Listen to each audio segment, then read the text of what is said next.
It's kind of my staple Yeah. now.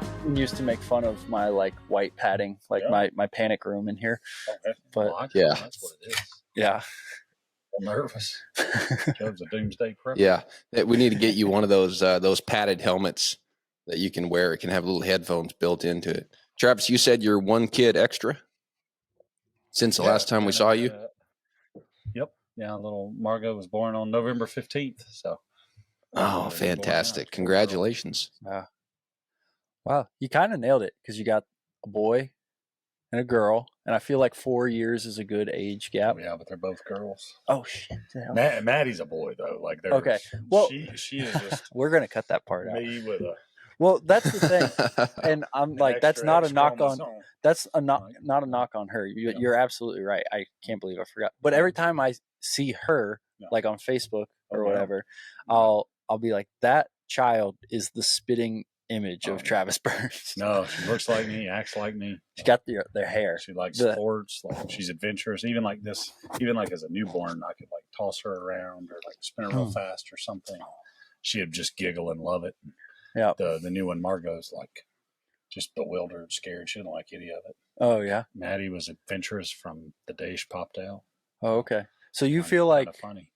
So you get like a read on their personality. Oh my God! Very quickly, immediately, and of course, I was just ignorant, right? Like I, have the second child, and I think they're going to be exactly the same. Sure. Well, they're not. Like right out of the gate, you can tell a difference. I mean, that's crazy. From the moment they're born, it's wild. I guess that happens in other species, right? Like if you have like a litter of pups, you can kind of tell their personality, fairly quick or something like that. But I don't know. Are they like easy sleepers? The second one, Margot, is. Yeah. So Maddie was not. So Maddie, and again, I mean, it was our first child. I didn't know that it could be easy, but with Maddie, you had to bounce her exactly like 714 times, and the color on the sound machine, the light machine had to be exactly the right shade of blue. Yeah.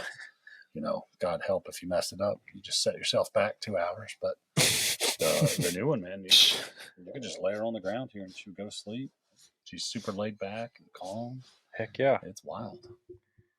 Wow. So what you're saying is if you had the first one like 300 years ago, she might have had a really hard time surviving. Whereas the next one's kind of a human marvel. Like she's pretty wild. It's just funny how, man, like being around people with little kids, like it makes sense. Like you'll see someone with a little kid and they're taking incredible care and they've got the little car carrier thing and they've got the little blankets and the sunshade and all the accessories.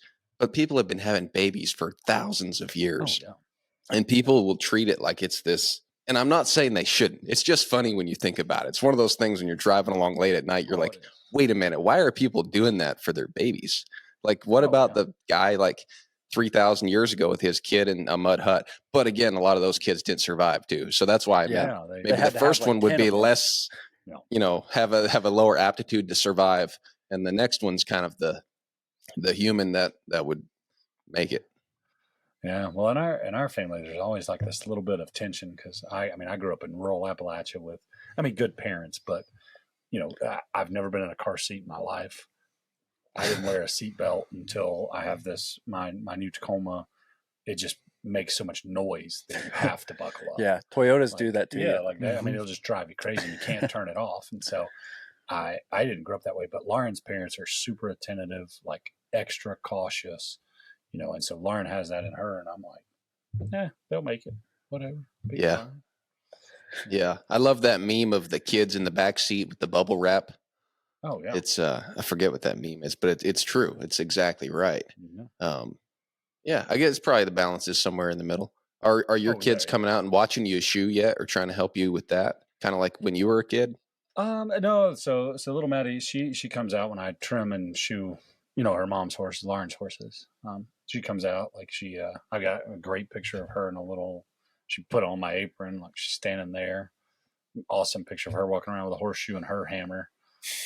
But this is terrible. And again, probably a description of the state of person I am, but she did burn herself in my shop already one time. So it's hard to get her to touch a horseshoe. I think that might've been what got her. Was it a shoe? She doesn't want to touch it.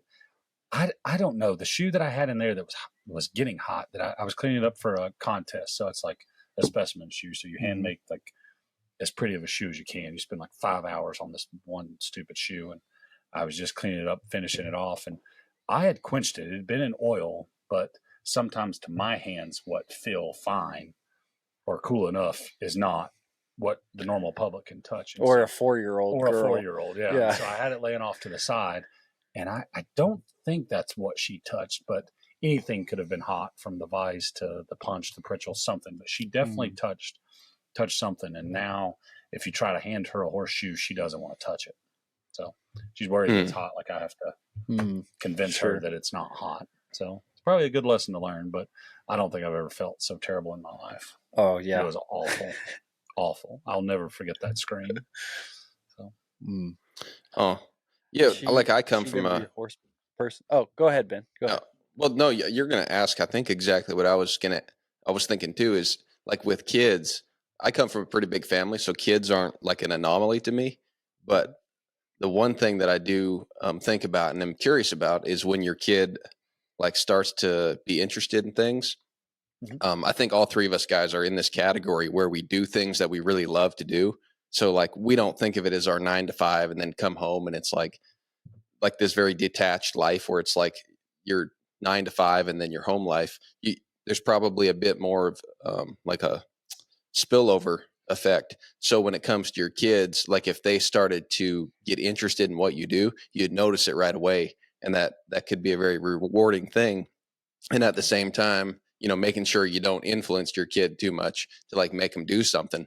But I think that would be a neat feeling to have a kid and see them get interested in what you do, because that would be like a whole next level. Not just like, hey, I love you, Dad, but like, hey, Dad, what are you doing? Would be like a really cool feeling. Yeah, no, there's some really cool like father-son Farrier like pairs in the industry, which is really, really cool. So there's a guy in North Carolina that when I took the AFA's journeyman test, I took it with this guy named Jeff Crane, and he's the father. And so we did that at the same time. And now he has a son that I remember being a tiny little kid. He came here for his first certification at like, I don't know, 10 years old or something. And it's wild now to see him. He's been a world champion in the bear competition area in the U.S., competed internationally, won a big contest in Scotland last year. Like, it's just amazing to see him do that. It's really cool to see them do that together. And then actually the apprentice I have now, Gabby, her mother is a farrier, and that's how she kind of got into it. So it's a mother-daughter thing. So it's pretty cool. I don't know of a father and a daughter in the fair industry yet, but maybe Maddie and I can be the first one. Yeah, no pressure, Maddie. Yeah, no pressure. Gonna have to toughen up a little. Yeah, that's for sure. Stop burning yourself. Cool. So I just thought of this offhand, and well, first off, before we really get going, I was thinking about it today, and I was looking through our old episodes. So you were the first guest we've ever had on the podcast. Oh, wow. So you were episode 5, I think, right, Ben? And I don't know where this is going to shake out, but now you're going to be episode 80 something. Oh man, that's awesome. Yeah. But it was cool, man, because you were a good first guest, because I didn't even have the guts to like listen to that episode at all. But I know for a fact we were a lot worse at this. Yeah, we were a lot worse at this back then than we are now, and so we're trying to get a little bit better all the time. But it's quite the journey for you guys. Yeah, it's been cool. Yeah, but I think it shocked me the most, Joe, is we had him on and he was our first guest, and it seemed like it would be fun to just hang out with somebody and talk. And Travis, you came on here and you were such a good speaker and you were so elegant and you had tons of information. And it was like, oh crap, we're in over our head. It was like, oh shoot, this is podcasting. And I'm glad you did it, because, we've had we had a lady on here the other day. She has 2 PhDs, and, there's times where you're grabbing around for some stability in your head to hang on to so you can have somewhat of a literate answer or question. But having you on early on like that was like, oh, wow, this is where it could go. You could have like a real person with a real job who has real knowledge. Yeah, no, when you find that person that has gone, to the 1,000th degree of their field, I think it's really cool. It's one of the things I like the most about being at the vet school in Virginia Tech. Like everybody there, like their interest may be super small, but they want to know the degree that they're willing to go to learn everything about it and research it. It's inspiring to me. It's cool. Yeah. Well, and you were the one who told me, and I think I shared this with you, Ben. I'm pretty sure we had a conversation about this, that I had brought you some horse, and you were like, "Oh yeah, like they say if you get to 20 podcasts, like you're over the hump. You're in like the 1%. Like you're in the top 1%. Yeah. Awesome. And so like at this point we've done that, 4 times over. And we got a long we haven't done like the mastery of our craft like what you were just talking about. But yeah, that just hearing that, I was like, because in the beginning, I don't want to say, I wasn't like I need to quit, but it part of it was like didn't seem as worth it. And I was like, well, if I can, like, now that Travis told me that, I feel like I at least got to gut it out to episode 20. Oh, you have and to. then we'll reevaluate. By the time we got to episode 20, it was like fun enough, and we were semi-competent enough that it was a little more enjoyable. That's awesome. Yeah, I'm glad to see it. Yeah, but okay. So all that being said, you were talking about Farrier from the UK, and I don't know how it varies. From what I know, being in Virginia and kind of exposed to, I guess, like kind of the mid-Atlantic horse world, like Carolinas, Virginia, Maryland. It seems like there is, I don't know if there's necessarily a connection, but like in terms of shared thought processes, like the United States Farriers, it wouldn't be a big deal to like look back to, I don't mean back, but like look towards a UK Farrier and say, okay, they're doing this, how are they doing that? And like that area and that country, like it seems like that's like a knowledge base you could go back and draw on, I guess you could say. Which I mean probably makes sense just given like the history of the Eastern United States. And coming over here from that area. So in like the farrier world, if we're talking about like farriers internationally, are there kind of like styles and schools of thoughts and different pockets within different regions of the world?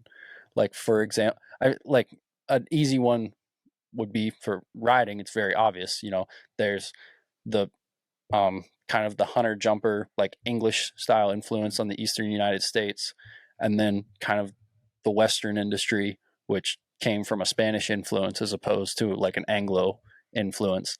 Is there like any sort of history behind that, or has it been like shoeing horses has always been shoeing horses? Yeah, no, I think there's a lot of style differences and kind of regionalities when you're looking at horses, their feet. So their feet change based on the region first and foremost. So that does dictate the style and the techniques you're going to use quite a bit. So horses' feet here versus Florida versus New Mexico look significantly different. And, there's some great research out there about like moving horses around in different climates and the effects that it has on their feet. So that'll change like a farrier's style or techniques to a certain degree. And then there's also, the horse owner farrier influence for the style. So if you go to, West Palm Beach, those horses tend to be shod in a very specific way, which is quite a bit different than what you would see here in Southwest Virginia. They look different, and based on how they're managed, what they're used for. Of course, they're going to change a little bit, but there's definitely some style differences, and definitely when you look at the UK versus the US, there's big differences. So in the UK, they tend to use bigger steel, bigger metal. They tend to have bigger horses, bigger, better hoof wall than what we have here. They tend to fit a lot more full, meaning the shoe extends beyond the outer perimeter of the hoof capsule significantly more than what we traditionally do here. But there's definitely some style and regional differences. Mm-hmm. And then even for the traditional shoeing, but then there's also some style regional things when you think about some of the more modern shoes that have come out. So like the Sound Horse Technologies Series 1 glue-on shoe, was invented in Unionville, Pennsylvania. So of course that's where, the clinics and demonstrations, they all started there. So the Farriers there in that region are extremely comfortable with it, used to seeing it. But if you were to go to Phoenix, Arizona, they're not so used to seeing it.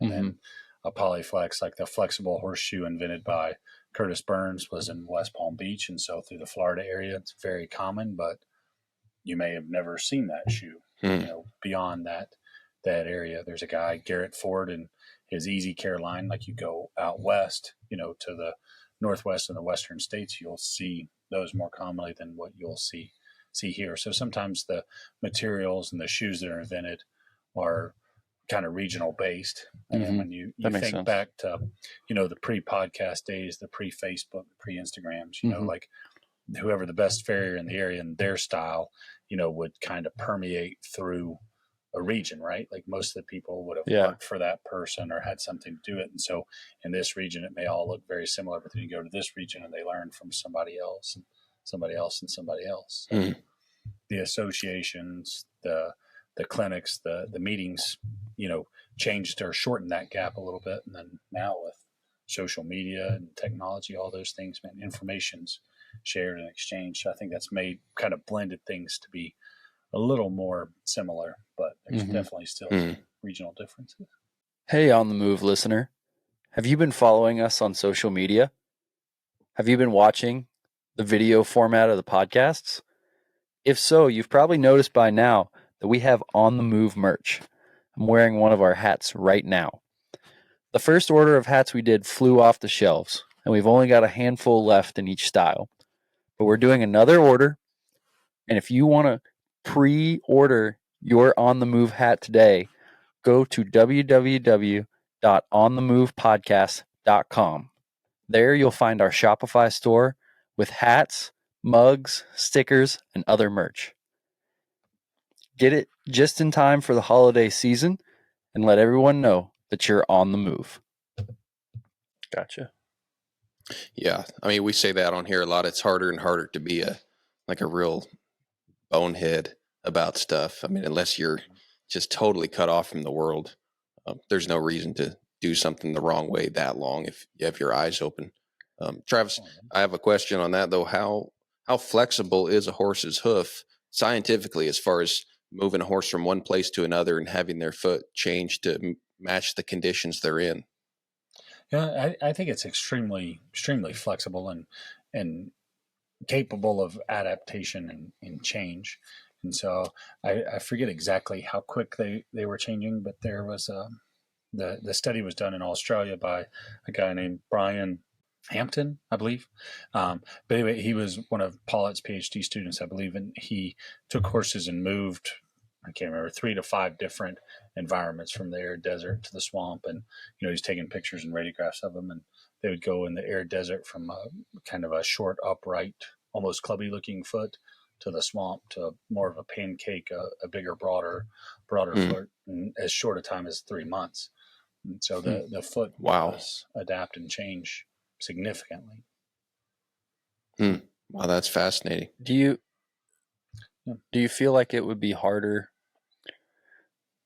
Like, is that the case going both directions? Like, because it seems to me just inherently it would be harder to adapt to the, like, where you need to have a more upright, hard foot than basically getting softer to adapt for like a wetter, softer environment.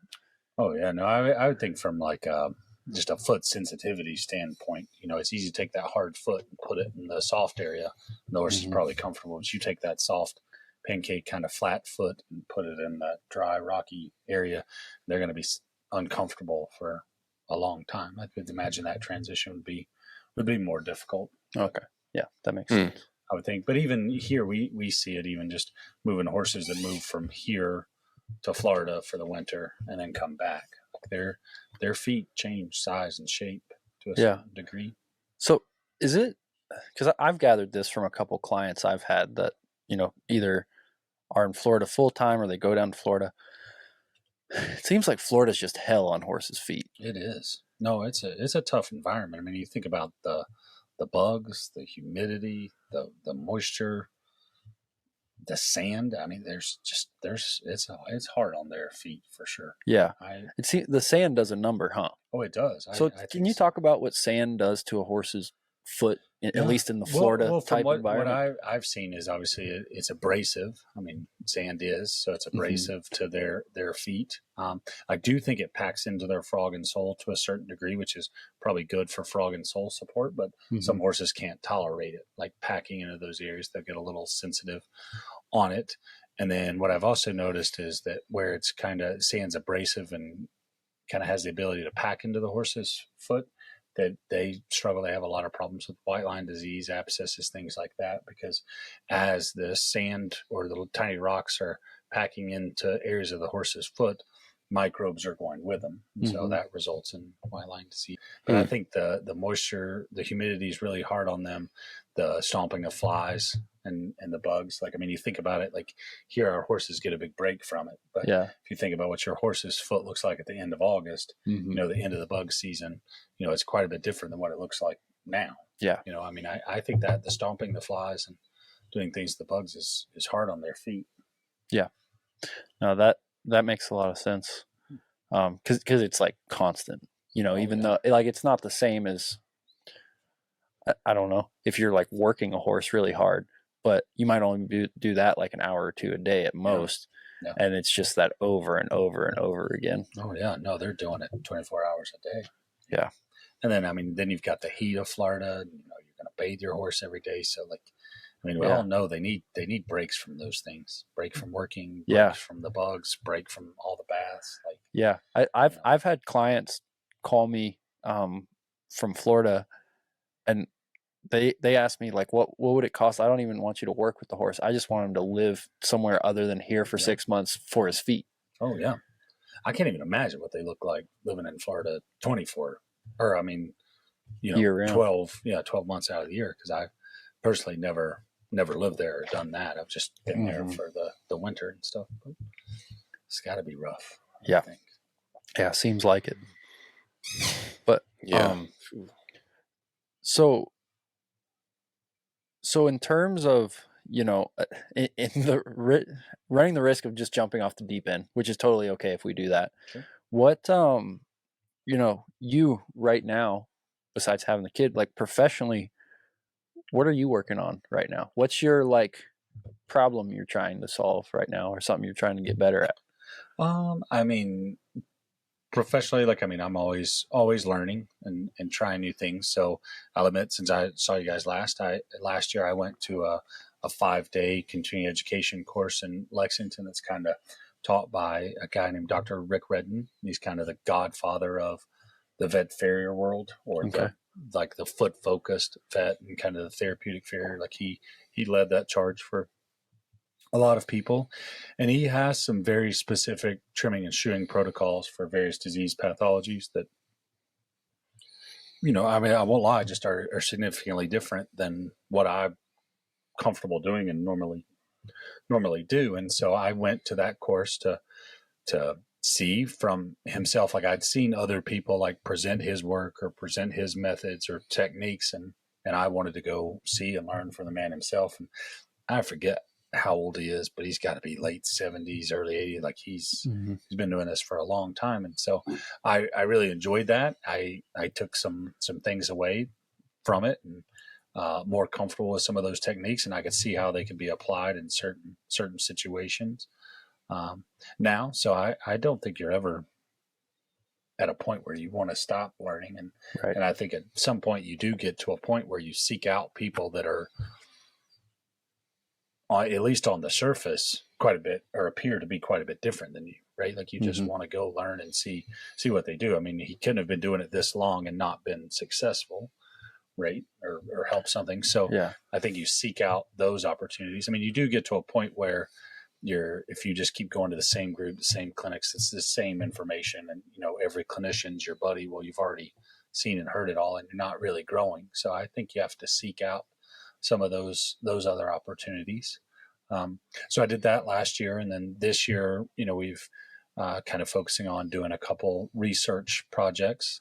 So we're working on that, looking at some overall heel movement or heel displacement, and one project, and then comparing hoof or limb flight and a couple different shoeing things from aluminum, steel, and barefoot, kind of comparing those. So we're working on that, and then from there, I mean, you never stop learning, right? So I'm going to take some hopefully take some summer courses here at Virginia Tech. It's one of the benefits to being an employee at Virginia Tech. You can take some classes. So I'd like to take some probably like leadership, organizational skill things like personnel management, like try to learn some of those things, maybe hopefully make myself a better leader of our service, a better person to help train apprentices. Maybe I could get some business knowledge when I spent the majority of my career working at institutions, schools, large vet practices or group fair practices. So I've never really ran my own business for a long period of time. And so when the apprentices come and work for me, that's an area that's lacking. So hopefully I could take some classes, learn a little bit, and be able to better help them. Yeah. Yeah, it makes a lot of sense. So I never stop, unfortunately. Like I always thought maybe that next test, the next certification, the next degree, the next something would stop that urge, but I don't know. It hasn't gone away yet. I'm constantly wanting to do more. Yeah.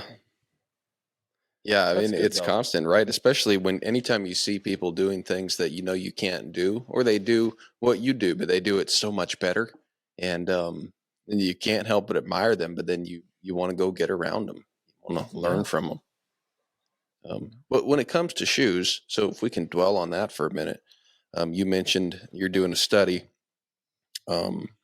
steel and aluminum, and then just a natural trim.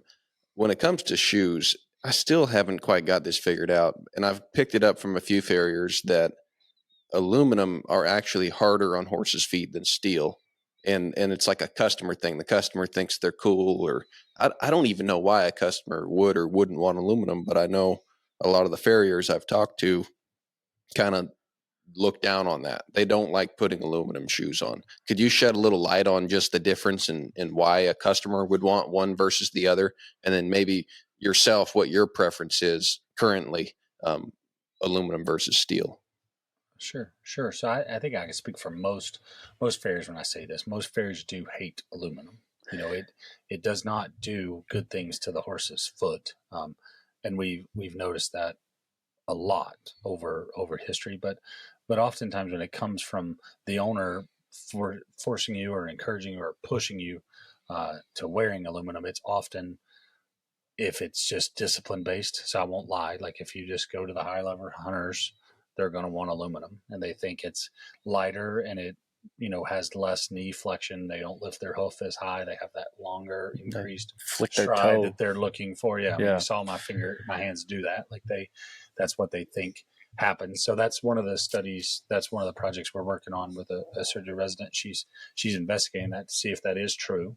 So we'll hopefully have an answer for that, but that's kind of the thought process. And certainly when you think about some of the sport horses, like the thoroughbred race horses, by decreasing the weight, hopefully maybe they go faster, maybe something happens there. Maybe they're less fatigued, less tired, that kind of thing. Same thing in the event horse world. You'll have some owners that want aluminum because they think they're just lighter. They have this thing like, well, you wouldn't go run a marathon in work boots. You're going to go in tennis shoes because they're lighter. And so they kind of equate aluminum and steel as that, like a workout shoe versus a work boot, right? But I mean, for a horse's foot, the weight difference between the two, I don't know if it would make a big difference or not. But I do know that aluminum it's not very durable.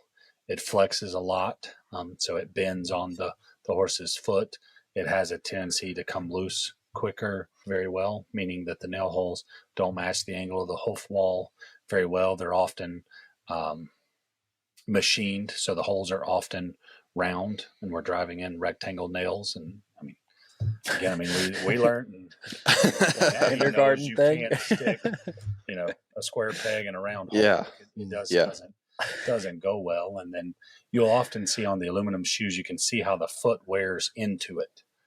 So if you look at the foot surface of an aluminum shoe, there will be troughs in there from where the heels are moving on it. And then that abrades the hoof, that can bruise the hoof. It can do a lot of things to it. And so most farriers would agree that steel is more durable and better for the overall health of a horse's foot, but it is a little bit heavier. So, Hey there, On the Move listener. We appreciate you taking time out of your day to stop and listen to our podcast. Whether you're a faithful listener or a first-time listener that likes what you hear, if you want to support us, there's a couple things you can do. You can subscribe to our YouTube channel, like our videos on YouTube, on Spotify and Apple Podcasts. You can follow us and leave us reviews. Whatever medium you're listening on, if you can engage with the podcast on there by following, leaving positive reviews, and just generally helping spread the word about On the Move, it's a big help to us, and it helps us grow and bring you better episodes every week.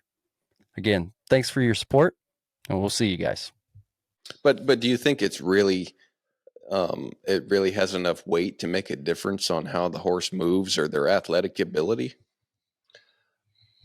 Me personally, I don't.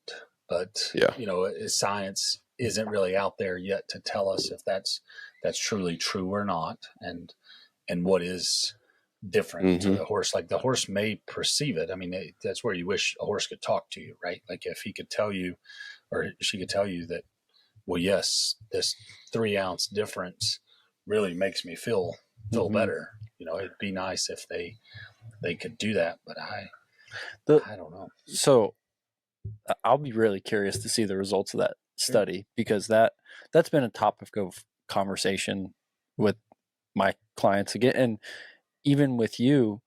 Like they're like, oh well, my horse has to be in aluminum shoes because this is a jumping horse, but like they're sending me a horse to ride to fix what other problem or whatever reason they're sending it to me. I'm like, well, while he's here, he probably doesn't need that like competitive advantage. And usually the only thing that does work is I name drop you, and I'm like, well, Travis thinks it's a little easier on him using a steel shoe. And then they're like, well, okay, fine, just put steel shoes on.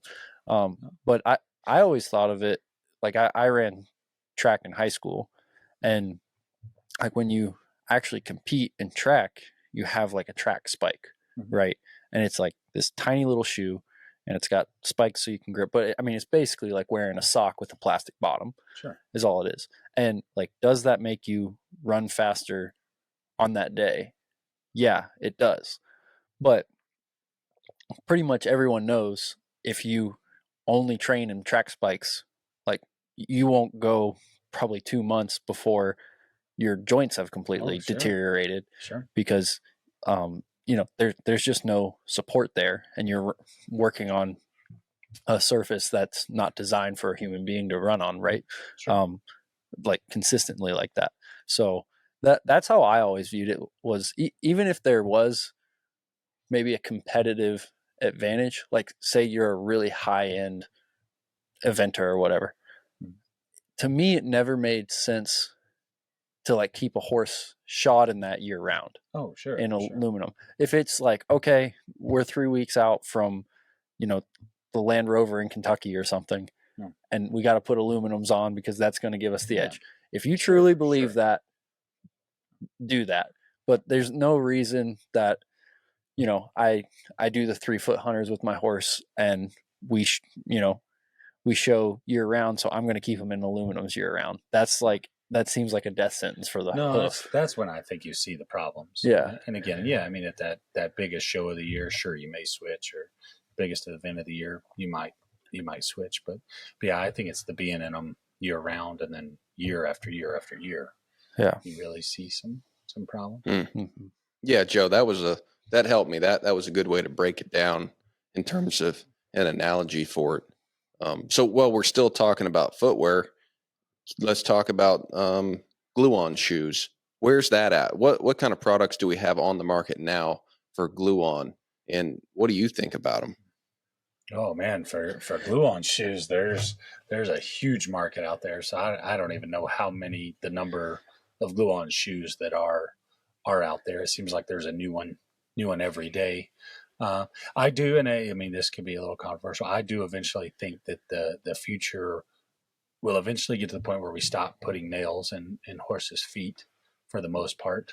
I mean, still by far and away, the vast majority of shoes in this country or in the world are still nailed on to a horse's foot. But with the adhesives we have now, you can reliably and securely and safely apply shoes with an adhesive and know that they will stay. And so I won't lie. I mean, I probably glue on, it's probably not half, but I would bet somewhere between 35 and 40% of the horses I shoe live in glue. And I mean, it's a biased group, right? Like all the farriers that have that horse that doesn't keep a shoe on or doesn't have enough hoof wall to nail to, they send them to me because they know I'll glue them on and not mess with the rest of that barn or the rest of their clientele. And I don't mind doing it. It takes a little longer. You have to have a little more or a few more materials available. It's very temperature dependent. So it would be very difficult right now to just go out and glue a shoe on in the 30-degree weather, but in a heated climate controlled shop, it's pretty easy. But there's a ton of them out on the market. I think some are really good. I think some could use improvement, but it's pretty wild now that you can think about it, that you can scan a foot now with a 3D scanner, print a shoe and glue it on if you wanted to. And so is that how most of them are done? It's not a shoe that you have pre-made, but do you do that? Do you 3D scan the foot and get a shoe? Okay. So that's not like a common practice yet. No, that's like futuristic. And that's kind of how some of the molds are made, for the first one that are made. But no, most of the glue-on shoes that are out on the market are either some kind of aluminum shoe that you directly glue, or some kind of, because our adhesives, they bond to aluminum. So as much as we just kind of bashed aluminum, I was about to say, the adhesive does bond to aluminum, where the adhesives we use do not bond very well to steel. Makes so there sense. are some steel glue-on shoe options out there, but they have kind of stainless steel tabs welded to them, and the glue will bond to it. Plus, it has holes in it, so the glue will make kind of a rivet effect on the dorsal hoof wall, and so you can glue on a steel shoe, but most of them on the market are some kind of urethane coated aluminum shoe that the urethane will bond to, and then you take that and glue it to the foot. Some are purely a urethane, so that has a steel wire in it and then has urethane poured around it into a mold and sets up, and that's glued on. There's lots of different versions, but I used to think it's like futuristic to think about, you could just scan a foot and, print a shoe. But like that technology is here. Like that's, we're there. So, the future's coming fast. What's going to happen 20 years from now? Like, is my traditional Farrier shop over there with a bunch of cold forges and anvils and vices and grinders and drill presses, is that going to be obsolete?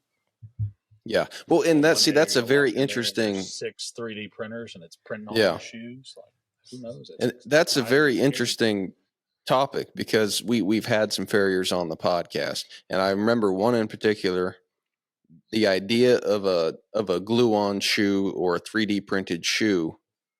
It seemed like he didn't like it, and it seemed like it was because that was going to take the place of his traditional, forge and, out there nailing shoes on. But if you're really objective, is a glue-on shoe, probably much better for a horse's hoof? Once technology catches up, the material's there, the adhesive's there. Now you're not putting nails into their foot. Like I'm kind of 50-50. I'm not even a farrier, but I get the nostalgia, because we ride horses for the public and we're riding in leather saddles. Like we had this talk with a saddle maker about like if they would ever come up with some kind of saddle tree that's made out of something else that might rival, rawhide covered wood. And he was like, no, that'll never happen.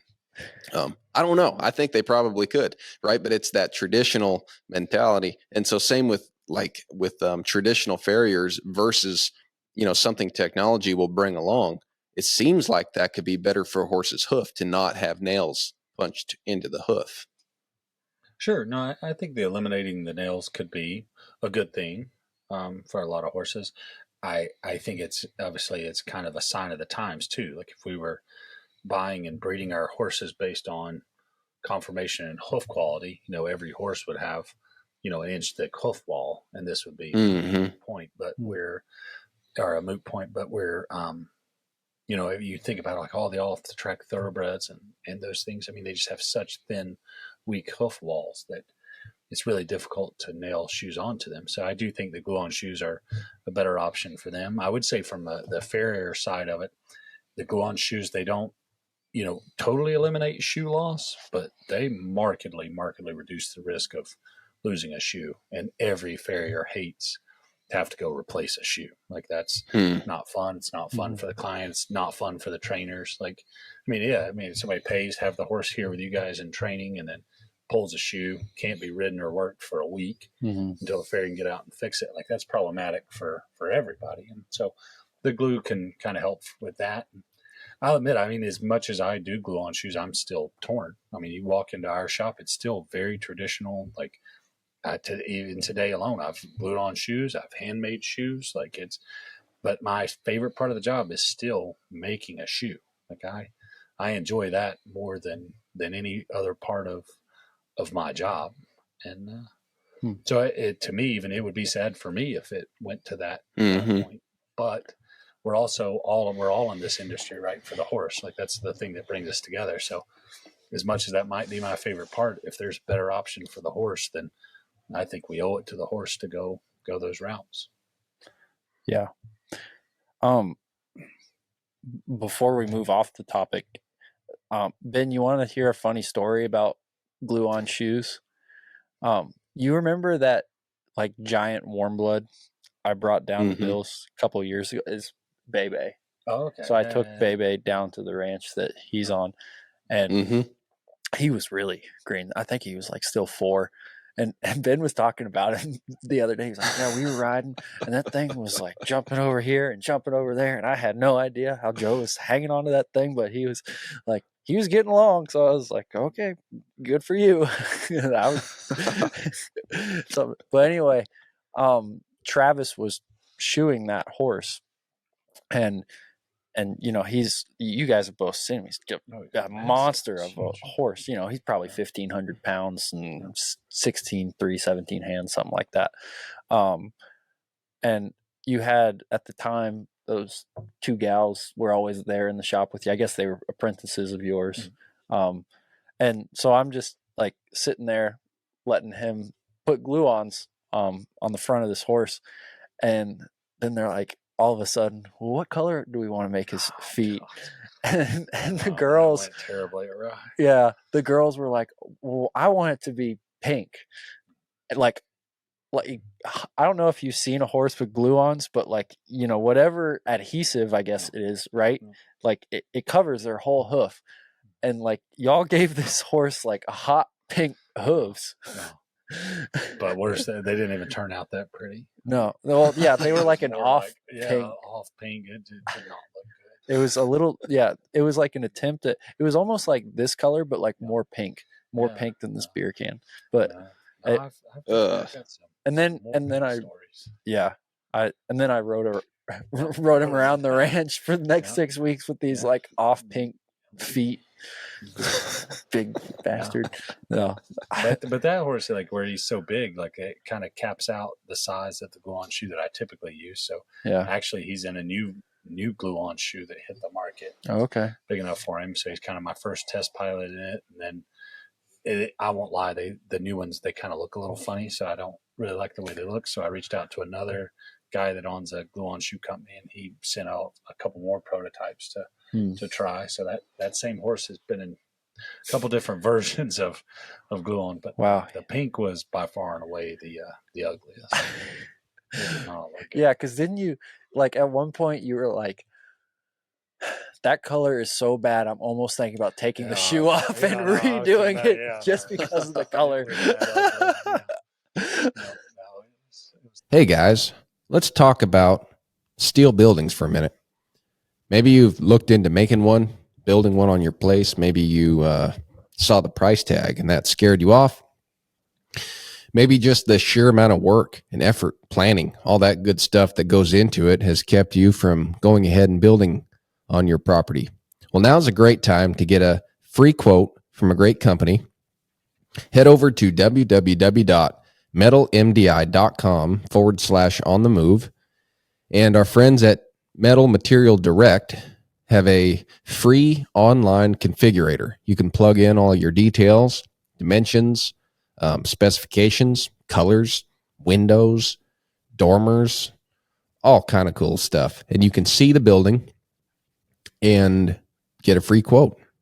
If you head over there now and tell them that the guys from On the Move sent you, you can get a massive discount on your building. And we're talking American steel. This is top quality stuff, guys, and a great company. They also offer fencing, a really cool fencing solution. It's a octagon pipe with bolt together connectors.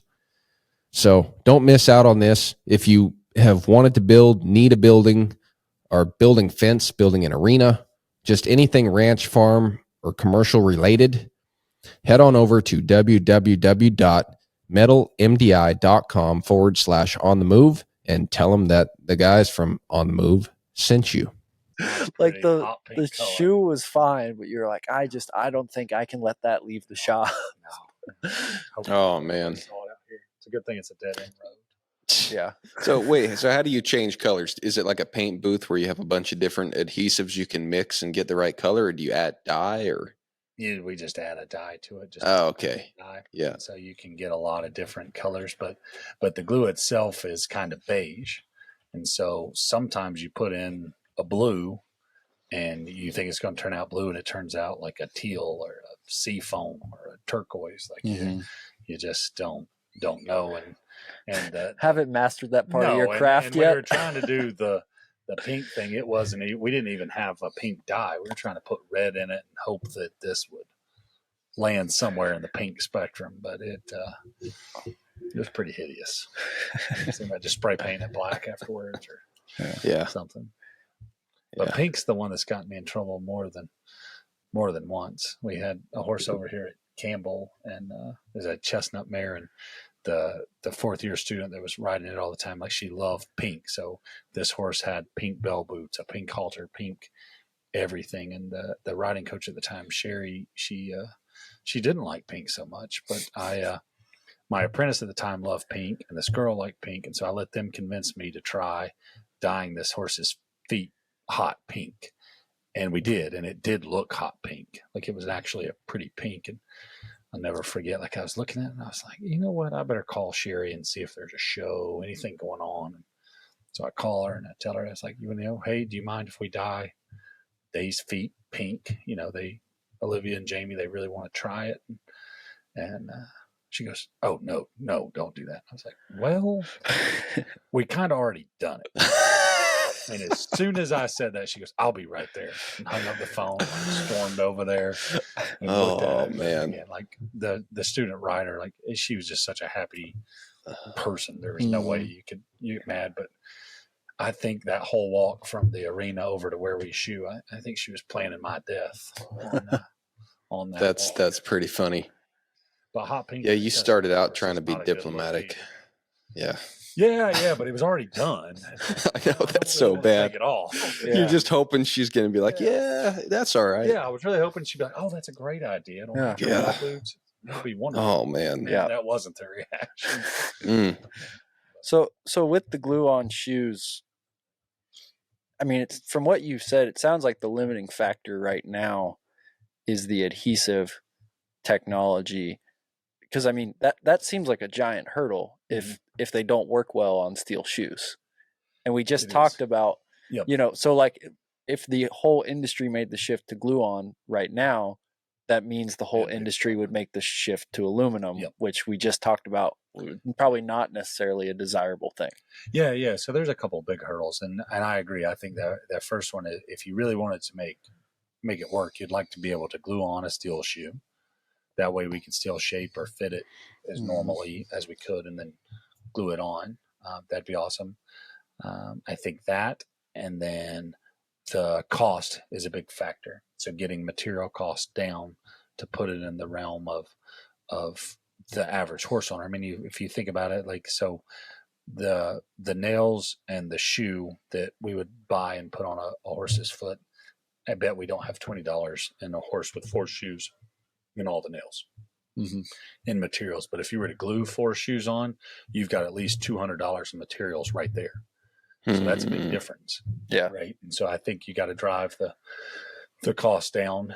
And then I think in the ideal world, you would have the adhesives not be temperature dependent. So right now, the ones we use set up a lot faster in warmer weather and set up really slow in colder weather. And so if you could find something that is reliably, it's going to be 4 minutes cure time, no matter what the environment, that would be tremendous to help. And then also just getting horses comfortable with it, and then the farriers comfortable with it. But there's a couple of hurdles to ever get to that point, and I don't know. We may never get to that point. But the number of horses that get glue-on shoes in the U.S. is just steadily climbed. The market share is getting bigger and bigger. Getting bigger and bigger. Yeah, yeah. Well, I mean, it's interesting because, you think about wheels, right? It wasn't that long ago we had, steel-bound wooden wheels. And the tools to put on one of those wheels or build one of those wheels doesn't look anything like the tools we use now to either build a wheel and a tire or mount a wheel and a tire. But to me, the difference is, that industry is driven by progress in the world and building and, manufacturing, and all the consumers. Everybody drives a car. With horses, you have the same opportunity to radically change what they wear on their feet. However, the industry is driven a lot more by people who own a horse, which also means that you're not as progressive when it comes to your hobby, right? You own a horse, like you're still shoveling manure most likely, or somebody is. So maybe, like you said, maybe it won't change that quickly. Probably in this case, it seems like if a big shift happens, some will be, just the reliability and the performance output of the shoe, but some of it will probably come from knowledge, from like people listening to podcasts and going online and searching, and doctors doing studies and going, this is really the best, shoe for the horse. And probably, if I had my guess, 50 years from now, if the world holds together, if we don't have the, some cataclysmic impact and we're back to the cave people, if things keep going the way they're going, 50 years from now, probably whatever horses wear on their feet will be because it's the most scientifically proven, to be the best for the horse's foot. Sure. And I still think, I mean, if you're going like the most ideal route for a horse, like, it'd be awesome if we could find some versatile thing, kind of like what you were talking about with those track shoes, and be able to train in one thing and change to something else. Like, we could find a way to reliably attach shoes that you could modify or change over a shoeing cycle, or for every day, every weather thing. Like, that would that'd be really cool, right? And they would wear like some kind of a base on there. Yeah, like they would have something that's on there. Yeah, and you could, that'd be awesome. But the way we deal with them now, right? Like, we put something on and it stays for 4 to 8 weeks, right? But the horse does a lot of different activities between in that time period, and so I still think, like, if we could make some versatile thing, and somebody way smarter than me will maybe and hopefully come up with some way to do that. But it'd be awesome. Be able to change it out. And part of the resistance to change too, it seems like to me, one, I think we're talking about this, but I think all of us do kind of appreciate tradition. I mean, they've been nailing shoes on horses for thousands and thousands of years, and it's been working, right? So it's one of those things, and I think Ben would agree. In like our industry, you're always trying to get better, but there are things that are tried and true for a reason. Oh yeah, and so you can't throw that out either. But like when I hear you talk about the scanning the foot and then 3D printing a shoe, it almost, like, I don't know if right now I would put Farriers probably in like a category of craftsmen. Mhm. And if that shift ever happened on a large scale, it seems like you'd make the shift from craftsman to technician. Does that make sense? Oh yeah, for sure. I mean, there's obviously, And I don't think everyone would want to do that. No. I mean, I think we as Farriers are a very traditional, like, profession, very craft driven, very, as much as we talk about science, there's a lot of artistry that goes into it. Those styles we talked about, like Farriers are very, very prideful in that, their ability and skill set to be able to do it. But I mean, you started thinking, crazy down there. Like, what if one day there's a robot that radiographs a horse's foot, computes the exact parameters in which it should be trimmed, trims it, scans it, prints the shoe, puts it on? Yeah. I mean, that'd be wild, right? Like, yeah. But could it happen? Maybe. I mean, I obviously would hate to see it. I Yeah. mean, well, part of me would love to see it. Like, it'd be really cool. Yeah, you'd like nerd out about it. But I don't want to be replaced by it either. Like, we're a very traditional, profession, and have spent thousands of years. I mean, if you think about it, like looking at me, the people I trained from, the people who taught them, like the farrier profession, the blacksmith profession, like something that's been passed on through the generations. And it would be sad to see all that replaced with technology. But I think part of it is it seems like part of it's the fact, right? More than part of it, mostly because, we're humans and they're horses, we're living beings.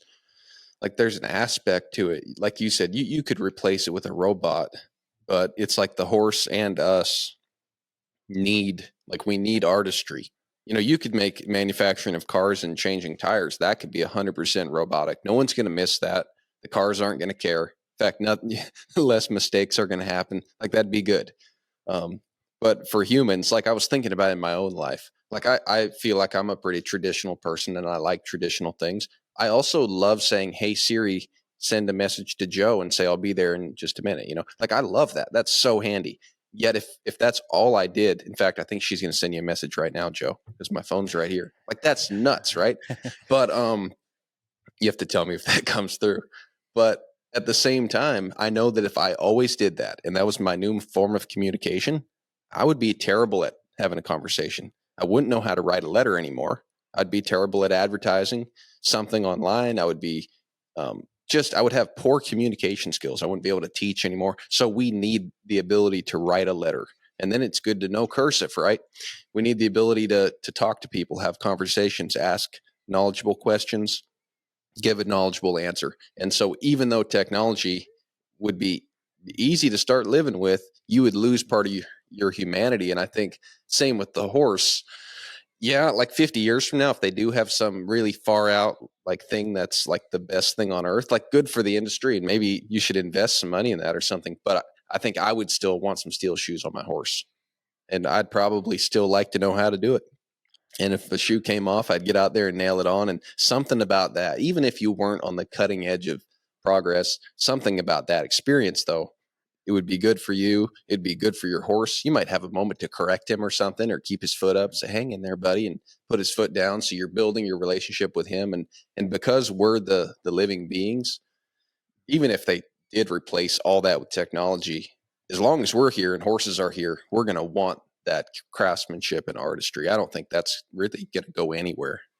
No, and I think with a horse, like it's often a lot of the reasons why we get into the whole horse world is that personal connection with the horse, whether it's with that particular horse or your connection with the horse, the nostalgia and the history that comes along with it. But I think the vast majority of people that got into something in the horse industry just get a certain feeling, or their anxiety goes down, or stress goes down, or something happens to them just being around the horse, right? Mm-hmm. I mean, it's not the cleanest job, it's not the most money earning job. Like, there's it's about being around that horse, and the feeling that it gives you, and the feeling that you get from helping the horse or being around the horse, for sure.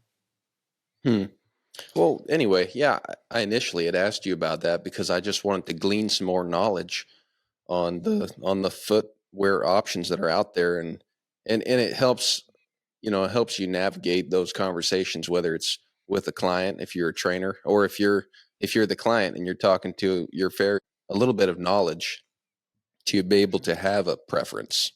Obviously you can have a preference develop over a timeline as you use the product on your horse, but have a somewhat of a preference on the outset.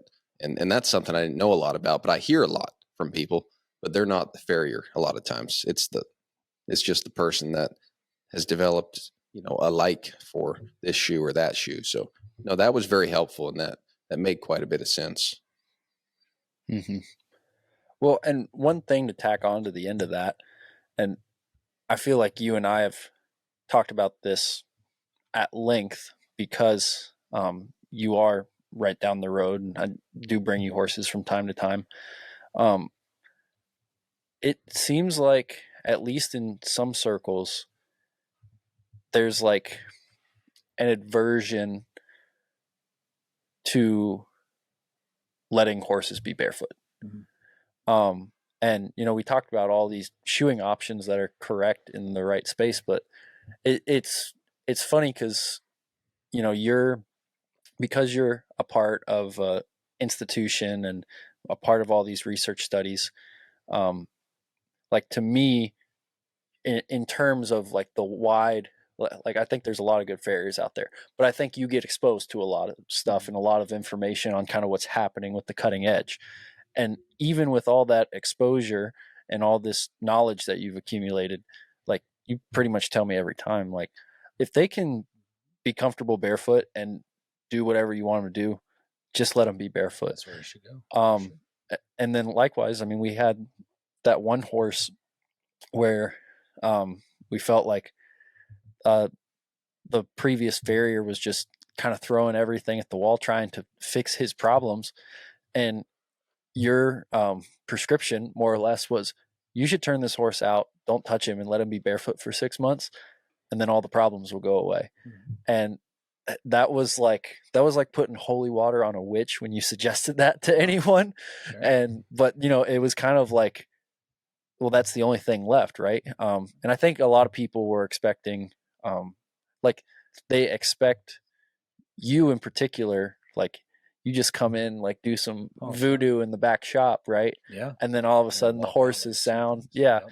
And like, I feel like you see that in a lot of things, like the horse industry. You could probably draw some parallels with like the cattle industry, where things have gone with like the holistic grazing management and stuff like that, where it like, there are some things where if you just kind of give them the time and let like nature kind of take its course a little bit, that will work. It doesn't work all the time. Obviously, sure, you have stuff to do, but every time we talk, I always think that's so interesting that you probably have been exposed to a wider knowledge base than anyone I've met in terms of farriers, and you're still an advocate for that, and then you still get pushback. Oh yeah. So like, where do you think that comes from? I don't know. I think it's like just some human like intuition or need to intervene. Like, that they want to do something, and one of the simplest things you can do, and probably the most complex at the same time, is apply a shoe, right? Like, it's a tangible thing. You can see it, you're doing it, and it has thousands of modifications or options, right? So if this one doesn't work, there's another one to try, another one to try, another one to try. And so I think a lot of humans, they just have this need to control or intervene in something because they have this desire or want to help their horse. But sometimes I do think we just get in our own way, and you're just adding so many things that you have like a diminishing return. And right or wrong, if you're dealing with living tissue, that there's only X amount of it. So it's going to continue to grow, but you only have X amount right now. And you can't just, simply nail a different shoe on there every day to see what works, and have, a 300-day experiment to see which one does the best. And I think some people just cannot get out of their own way, or that need to put something on there. I mean, if we think about the horse industry, you know, we like to feed our horses. We like to give them supplements. We like to paint their feet. We like to do things to them, and all with good intention to help them. But sometimes I think we do need to just get out of their way. And as many shoes as I put on, no shoe that I've ever put on was innocuous. Like every shoe, every time you put a shoe on a horse's foot, it's done hopefully for a purpose and has a benefit to it, but they also come with negative consequences. And we know that. That's very well documented. And so if there's not a very clear-cut reason for me as to why I'm putting this shoe on, and I can see the benefit, then I do think those horses should be barefoot. And I do think a lot of horses' feet, when they're put in shoes and pads and glue on shoes and all these things for 10 years, that tissue's not even being challenged to grow. You know, there is a thing called a physiologic stress and strain, you know, just like you go to the gym and lift weights, right? Like that's done to improve or strengthen your muscles, right? Physiologically. Like, sure, you can pathologically do it, right? Like you can try to lift something extremely heavy and rip your bicep off, right? Like that can happen. But if the foot is not that different, it's still a living, viable tissue that's capable of adaptation and change, and it's only going to respond to the stressors that are placed on it. So I do think sometimes just being able to stress them, to put them in that barefoot environment, helps them grow stronger and be better in the end. And again, I think most of us have this a little bit of a godlike complex, right? Like we know best, we're going to intervene best, but horses have sure been going much longer than even the oldest farrier and the person that first put shoes on. Like, yes, there was a horse that I'm sure it helped, but I bet you there were millions of horses that didn't need that human intervention and would have done just fine. So sometimes I think we can get in our own way to ultimately hindering the horse. Yeah. Well, and that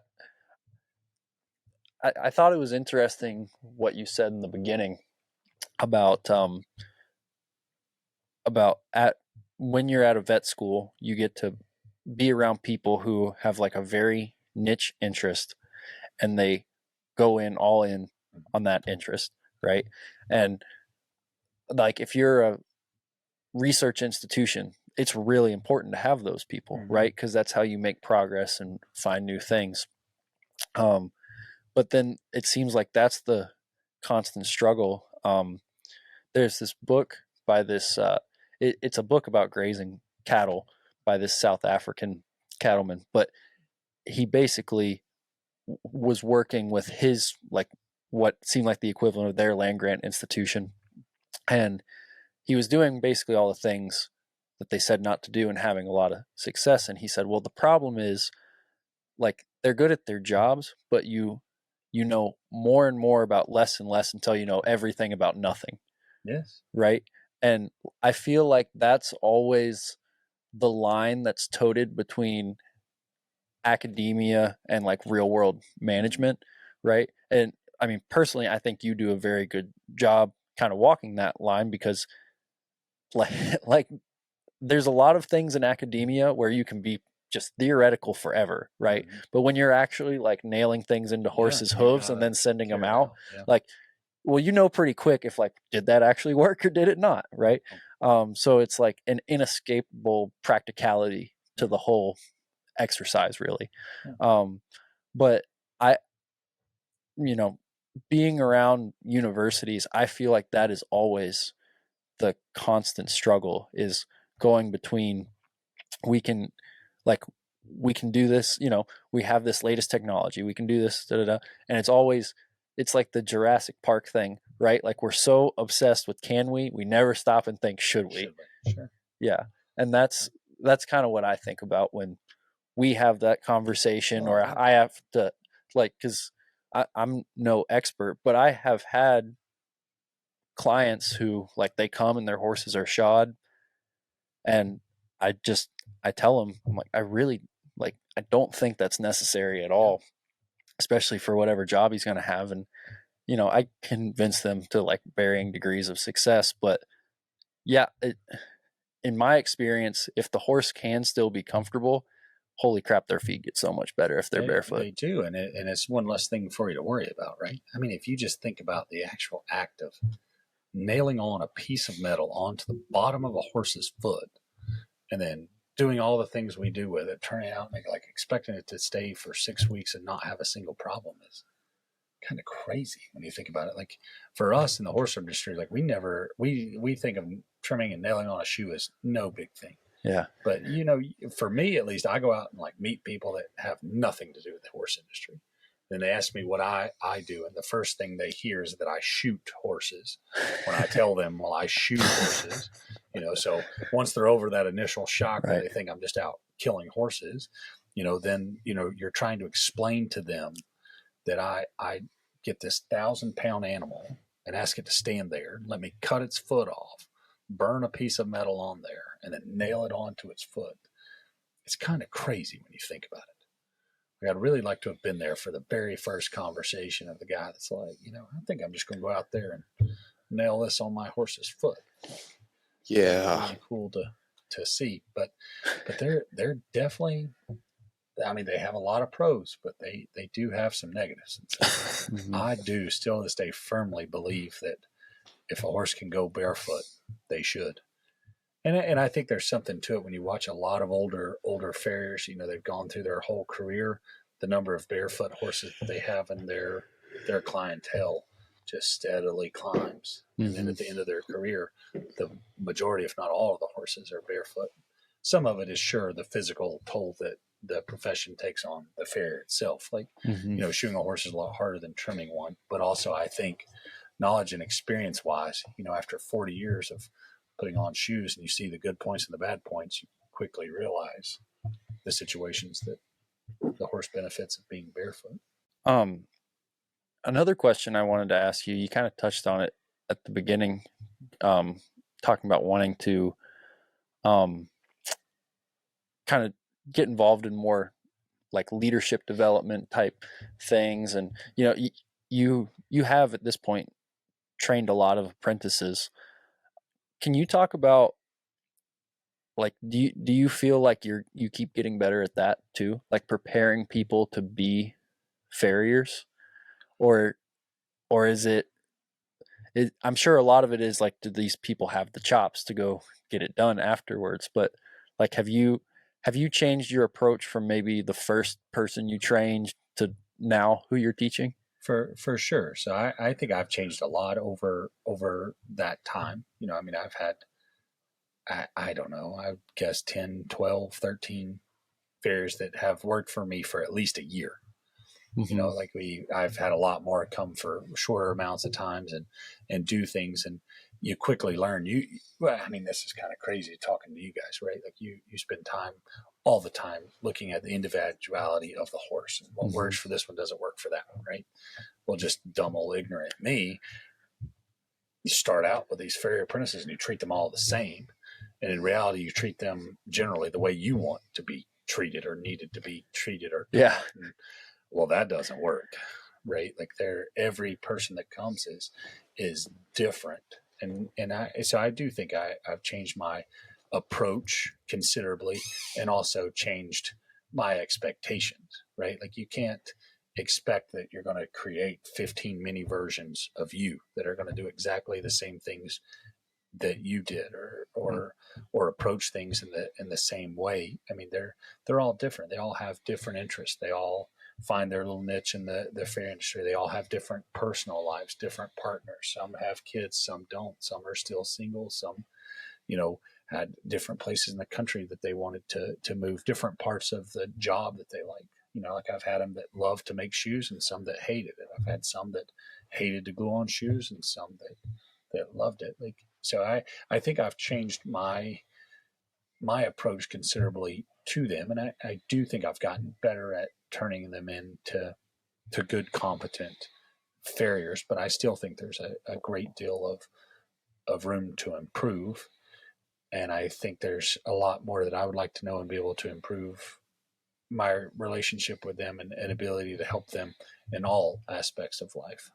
Like I feel pretty good that I could teach anybody how to shoe a horse, but how to manage that business, how to run that business and have it be a part of their life, how to incorporate appropriate work-life balance in there, how to market it to them or to the general public. Like all those, I think I could improve considerably on. And then I think I could improve considerably on how to better network or integrate the farriers or those people in the horse profession as a whole.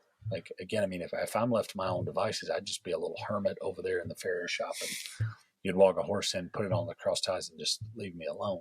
Right? Like that's my personality. But they're not all my apprentices are that way. Like a lot of them like to go out and involve themselves in all aspects of the horse profession. A lot of them, they go to the shows, they go and watch their horses compete. And it's not something I do. So I'd like to know more about them and be able to help them. And then also I'm really interested in like what motivates people and how you can not, I mean, everybody has to get some intrinsic motivation, right? Like from themselves, but ways in which that I could help motivate them or really anybody to pursue what they want to and actually help or support them to do it more so than me just going, all right, well, that last shoe you made today really sucked. So before you leave today, I want you to make 20 others, right? Like, but that's how what motivates me. Like if you told me one was terrible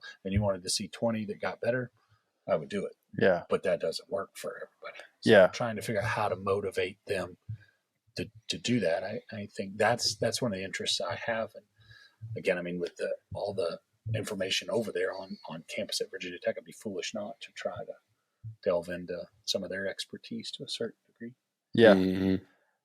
Yeah. That's it's really interesting to hear you talk about that because I feel like you and I are probably pretty similar personality wise, where it's like you could just if you were motivated to do it, you could just have a drill sergeant teach you how to do it, and like you'd be there and you'd hang in and just do it over and over and over again. And I'm kind of feel the same way. Like I feel like I'm still kind of in my infancy of teaching people and developing people, the people that have asked me to help them and like the people that work for me now. And that right there I feel like is my biggest challenge too. So I like that to basically hear that you like had the same problem, because like in the very beginning and I mean Ben's, I think it's fair to say your personality is pretty similar to mine. It's like we can kind of just be like, yes sir, no sir, I'll go do this, and I'm gonna like I'm gonna stay here and wax on and wax off until I get this 100% right. And that there's something to be said for having like that kind of determination and some grit, but it doesn't, people who might still want it just as badly, that just doesn't seem like vibe with them. Yeah, it doesn't help them. Yeah, exactly. It almost just like kind of turns their search off. Yeah, it's a detriment. Yeah, exactly. And I used to think that if that like turned you away, it's like, well, you weren't going to be cut out to do this anyway. But I think you're forced to work with horses, like they don't come with any intrinsic, they're like everything you have to, kind of get them to do, you have to convince them it's in their best interest. Right. And so, I find myself struggling with that kind of in my own life and trying to get better at that when I do go to teach people, or develop people. How can I do this in a way that, that doesn't kill all their motivation, basically? And from experience, I've seen like it seems like, particularly with humans, if you crush their motivation, it's really hard to get them back into it. Really, really hard. Yeah.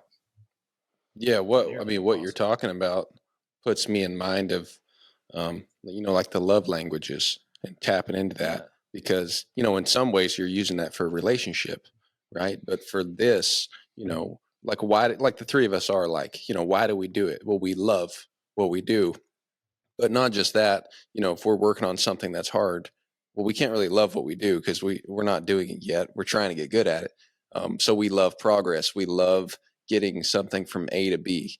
I think Joe and I are definitely like that. Sounds like you are too, Travis, like constantly saying, well, you said that at the beginning, looking for things to get better at. So if you love progress, then you're getting love, you're feeling love and accomplishment out of working hard.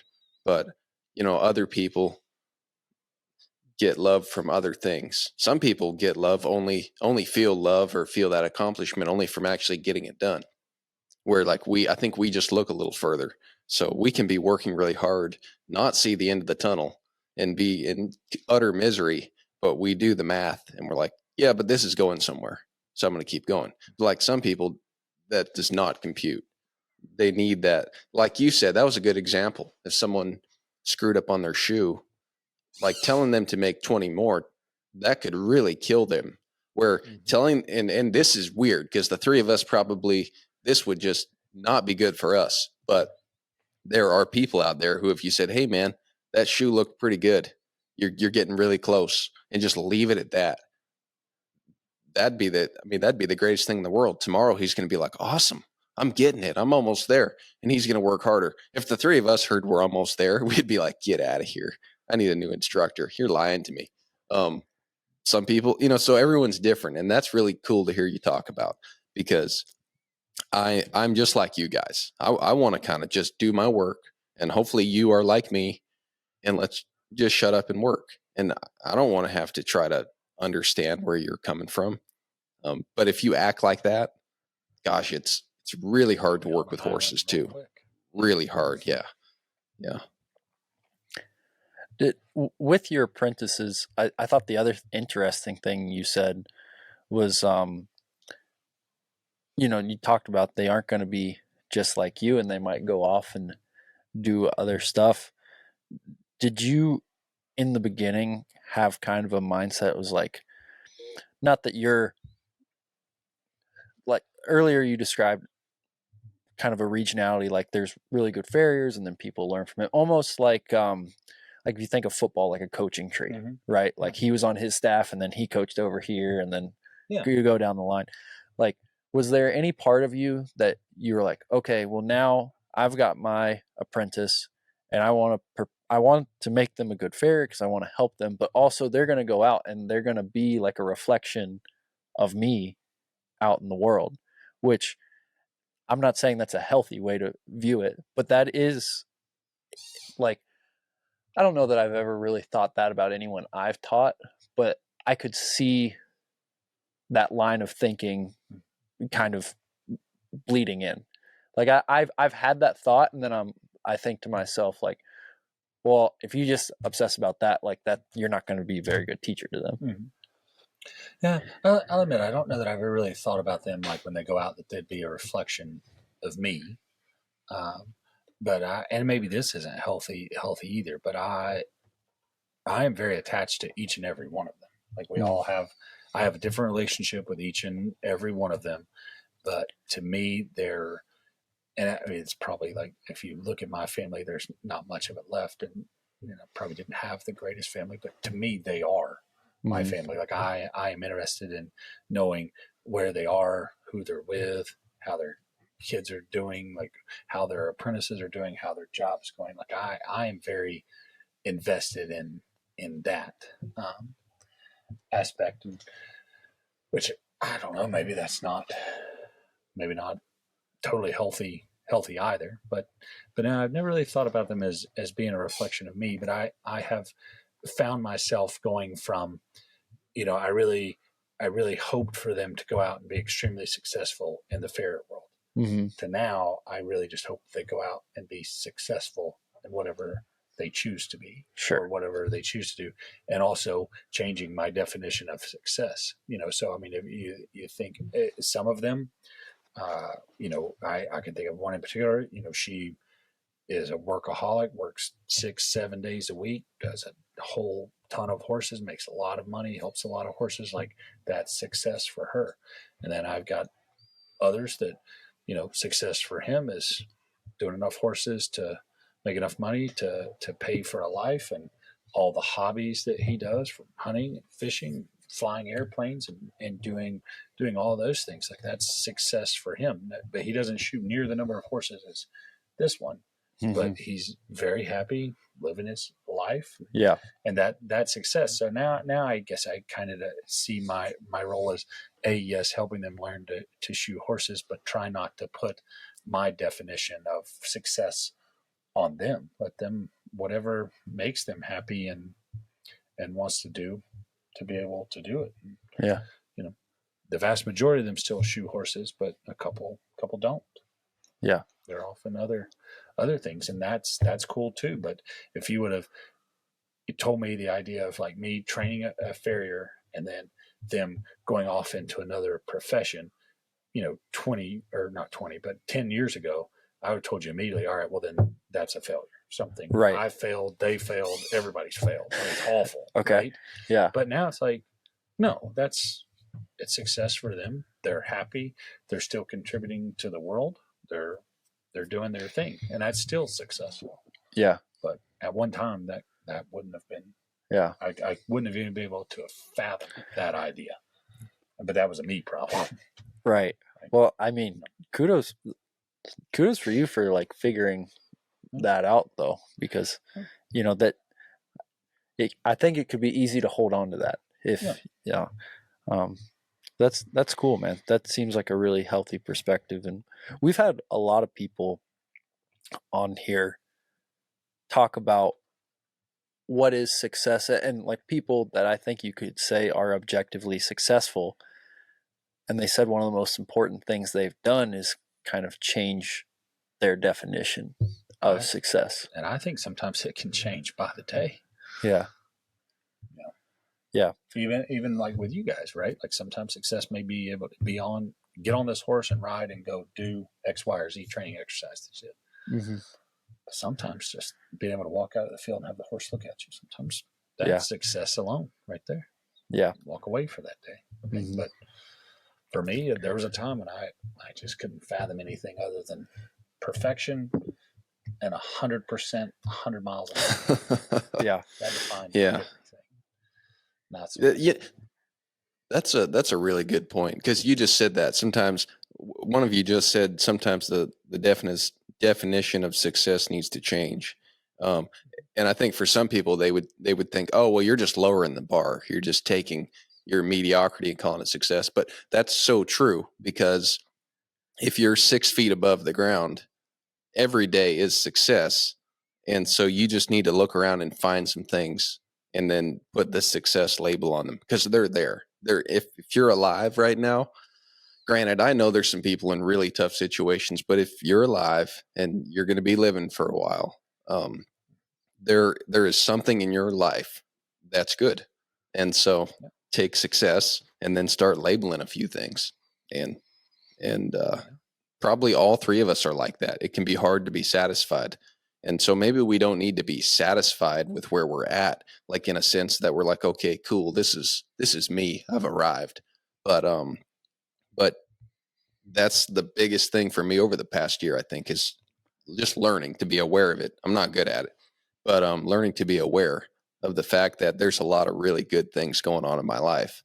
So I gotta recognize that.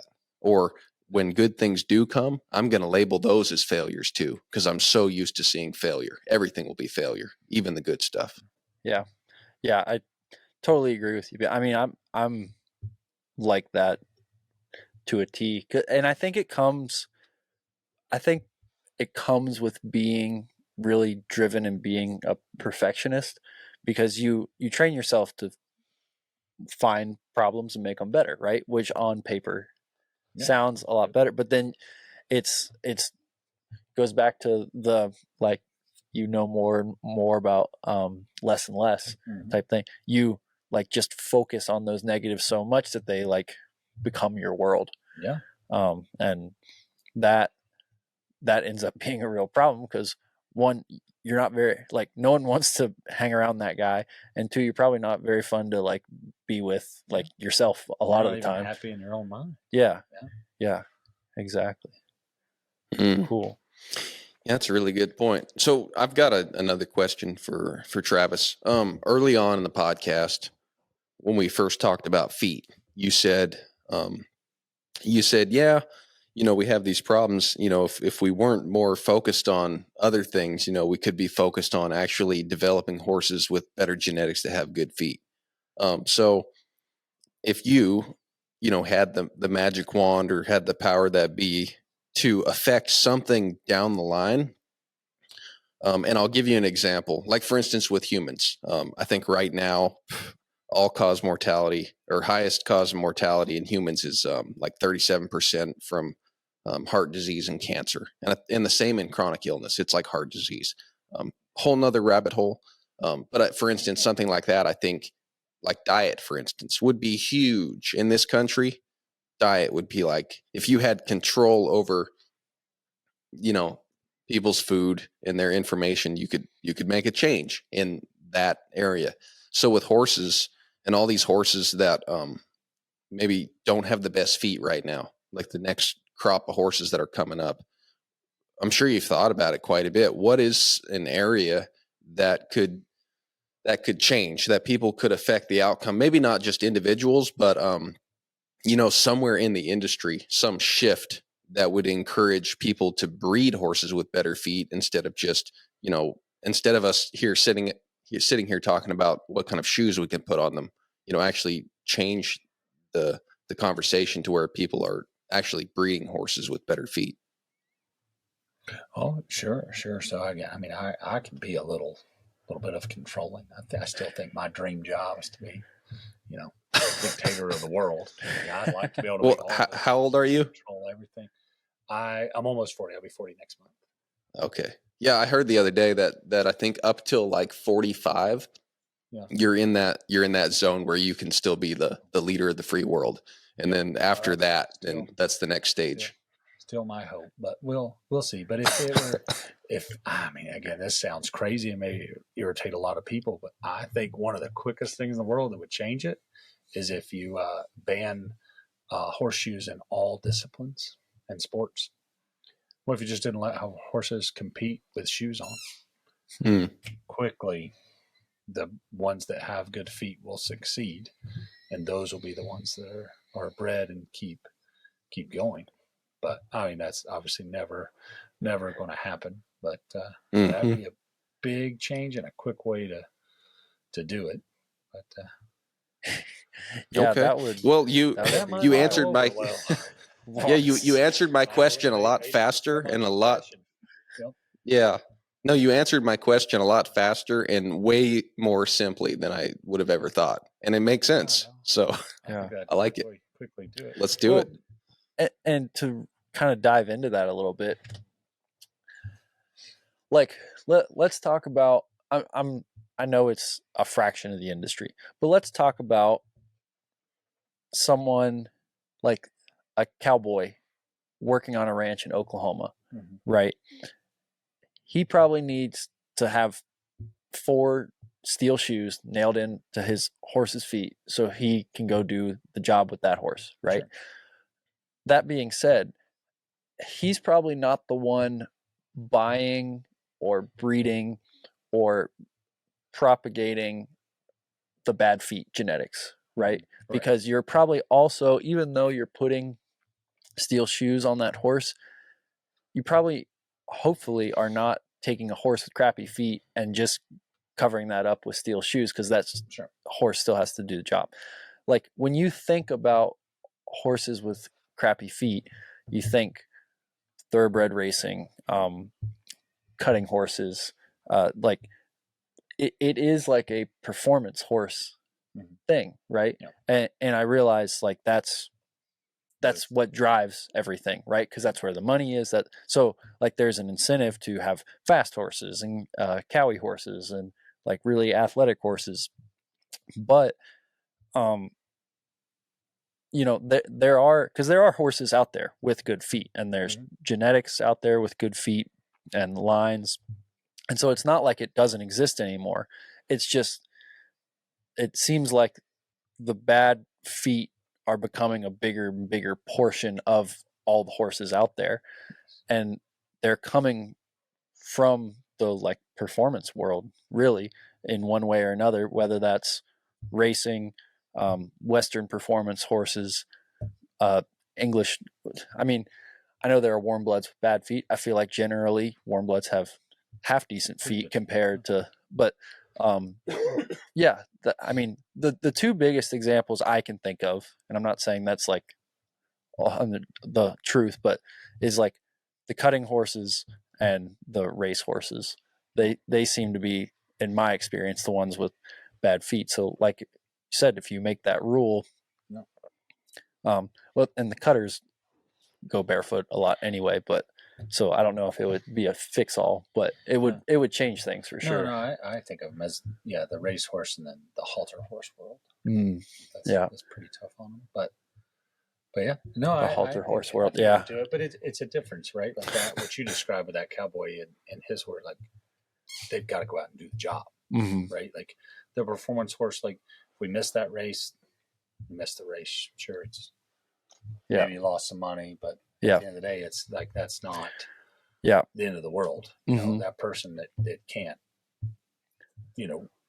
work his cattle, do his job, like there's just a different expectation, a different reality there. But and also the Amish, the buggy horse, like they're using it as that's how they have to move.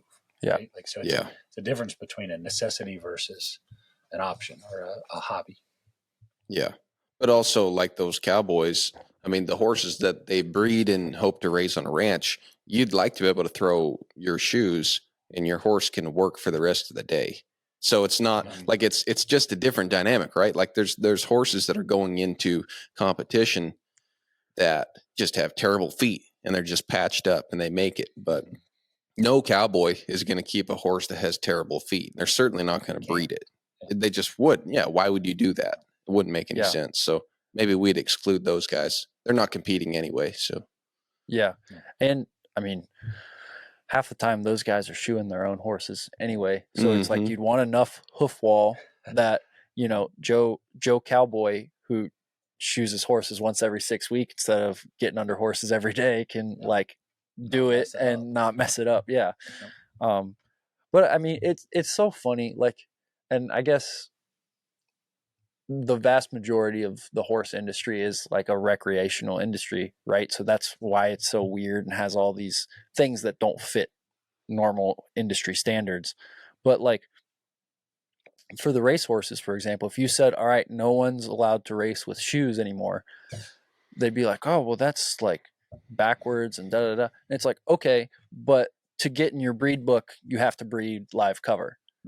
So it's like here we're like super traditional on the one side, and then we can't.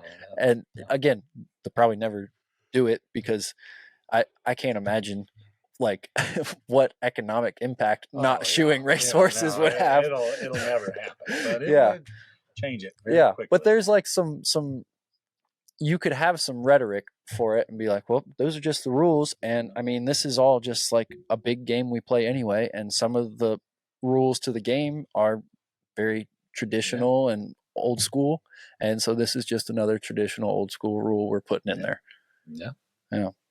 That's interesting. So you thought that would be very neat. Huh? Oh, I think about it all the time. No, I think, I mean, with my profession, sometimes like I go in this like whole personal quandary, like, just because I can make up something, put on this horse and help it get through the next show, should we? What point do you just pull the ripcord and say, all right, this is not appropriate for this horse, like just needs 6 months off, rather than well, now I got to come up with this complex plan, put it on and get through just one more show. Like, I wonder sometimes, am I doing the right thing for the horse? But and that's tough, right? Because you're a service provider. Oh, you just have to give options. That's it. You don't get to make the decision. It's dictated by so many things, from the horse to the owner, the environment, the finances, the show schedule. It's It can be difficult sometimes. Yeah, absolutely. Well, that's what makes you such a great farrier and a good teacher and an ethical person in the industry. I'm sure there's a lot of other great people out there, but I'm sure there's a few that wouldn't even think about that. So I'm sure any of your students that get to work under you are very lucky to have you as a instructor and a teacher, because that's a great, I mean, it's easy to just not think about the repercussions of like everyone else's work too. But when it's something that you think about and care about, it's a admirable trait. Yeah. But like we talked about earlier, it can be tough to live inside your head with all those questions. Yeah. Sometimes it'd be nice to just wake up and just Do you feel like you talk to a lot of farriers. Do you feel like generally farriers are like a philosophical group? I think there's a large portion that are. Yeah. Like, yeah. I mean, I think, yeah, and I don't know if like they're naturally attracted to this trait or if it's caused by the amount of time you spend just by yourself driving farm to farm or just by yourself shoeing that horse. I mean, your mind just wanders. And so I don't know, but I've often thought that. But I think the farrier profession is like one of the most philosophic and diverse professions that I've ever met in my life. Like, we have people that are PhDs in, 18th century English literature. Then we've got farriers that can't read and write. Like it's just wild the difference, and both of them doing a really good job. Like I don't know, it's wild. But I think a lot of farriers, they do tend to think that way, and I think obviously no farrier wakes up and goes, you know what, I'm really going to go out and just herd some horses today. Like I think they all have to think at some point, like, am I helping or am I hurting? I think I would bet every farrier's ask themselves that question in a scenario at least once. Well, I've told people this when they talk about getting into horse training, and like obviously everything comes with frustrations, but if you like, there's easier ways to make money, right? And I mean, I feel like being a farrier's kind of the same way. If you love it and you're good at it, great, and there's money to be made. But being a farrier is not what I would pick if money was your only motivation by any means. To just get for the money. Yeah, you get weeded out of that deal pretty quick. Yeah. Yeah, absolutely. Well, hey, Travis, thanks so much for coming on. It was great to really speak with you again and glean some wisdom from you. It's great we're still here. So you had something really to circle back and come on and do with. So so thanks so much. We really appreciate it. Yeah. No, thank you. I think you guys are doing awesome. Pretty cool to see. Yeah.